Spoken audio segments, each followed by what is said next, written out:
Hey everyone. तो हाल में ही जो बंगाल में इलेक्शंस हुए हैं उसमें बीजेपी ने जीत हासिल की है। अब क्वेश्चन ये बनता है कि हाउ इज सीएम इलेक्टेड।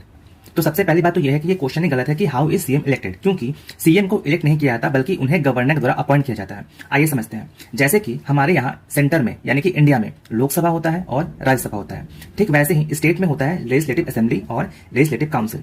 हालांकि ये दोनों बाइकैमरलिज्म पूरे इंडिया में सारे स्टेट्स में नहीं है बल्कि केवल 6 स्टेट्स में है, जिनमें की है यूपी, महाराष्ट्र, बिहार, कर्नाटका, आंध्र प्रदेश और तेलंगाना।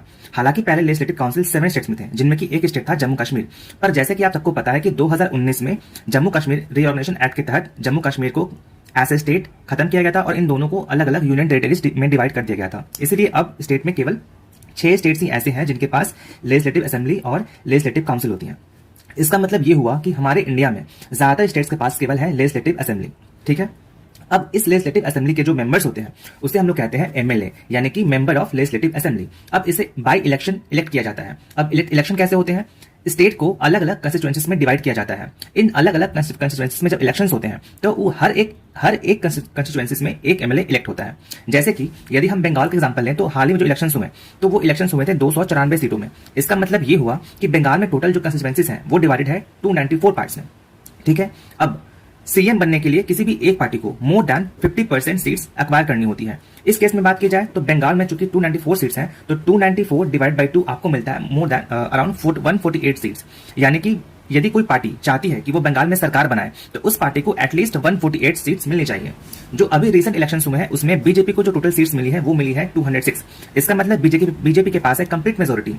यानी कि अब जो गवर्नर है by rule under the constitution, governor winning party को, इस केस में बीजेपी को बुलाएगी और उन्हें बोलेगी कि आप अपनी मेजोरिटी को प्रूव कीजिए लेजिस्लेटिव असेंबली में, और अमंग जो 206 मेंबर्स इलेक्टेड हैं उसी में से किसी एक लीडर को गवर्नमेंट साहब अपॉइंट करेंगे एज अ सीएम, ठीक है। बट अगर कोई मेंबर जो है वो इलेक्शंस नहीं जीता है उसे फिर भी सीएम बनाया जा सकता है अंडर आर्टिकल 164(4). लेकिन शर्त यह है कि उस मेंबर को विद इन 6 मंथ किसी भी बाई इलेक्शंस में कोई भी एक सीट जीतना होता है। फॉर एग्जाम्पल 2021 में जबकि बंगाल में इलेक्शंस हुए थे तो उनमें जो ममता बनर्जी की पार्टी थी टीएमसी, उन्हें टोटल सीट्स जो मिली थी वो थी 213 सीट्स, जो कि मेजोरिटी से कहीं ज्यादा है। लेकिन जो टीएमसी की जो लीडर थी ममता बनर्जी वो खुद ही नंदीग्राम से हार गई थी, बट फिर भी उन्हें सीएम अपॉइंट किया गया था गवर्नर के द्वारा।